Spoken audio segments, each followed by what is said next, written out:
انسان ہمیشہ باقی رہنے والی مخلوق ہے، اس کی زندگی کا تھوڑا سا حصہ اس دنیا میں گزرتا ہے اور باقی سارا آخرت میں، جو مرنے کے بعد کی زندگی ہوگی۔ یہ دنیا عمل کی جگہ ہے اور آخرت جزا کی۔ آخرت کے لیے سب کچھ ہمیں اسی دنیا میں ہی کرنا ہے۔ اس لحاظ سے یہ وقت، یہ عمر بہت ہی چھوٹی ہے۔ ہر گزرتا لمحہ آخری لمحہ ہے جو کبھی واپس نہیں آئے گا۔ اسی میں کرنا ہے جو کچھ بھی اچھا کرنا ہے، اپنے اندر کی اصلاح، اپنے اخلاق کی اصلاح، اس کا یہی وقت ہے۔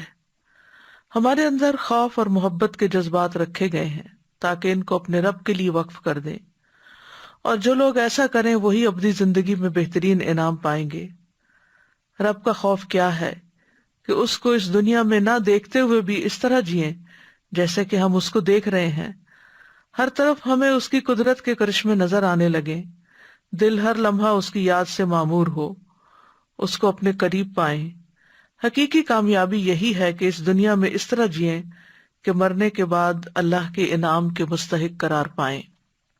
تو یہ سورۃ الرحمن کی آیت نمبر 46 ہے، وَلِمَنْ خَافَ مَقَامَ رَبِّهِ جَنَّتَانِ، اس شخص کے لیے جو اپنے رب کے سامنے قیامت کے دن کھڑا ہونے سے ڈرتا ہے اور اس ڈر کی وجہ سے اس نے برے کام چھوڑ دیے، اور جن کاموں کا اس کو حکم دیا گیا اس نے ان کی تعمیل کی، تو ایسے شخص کے لیے 2 جنتیں ہیں جن کے برتن، زیورات، عمارتیں اور ان میں تمام چیزیں جو ہیں وہ سونے کی ہوں گی۔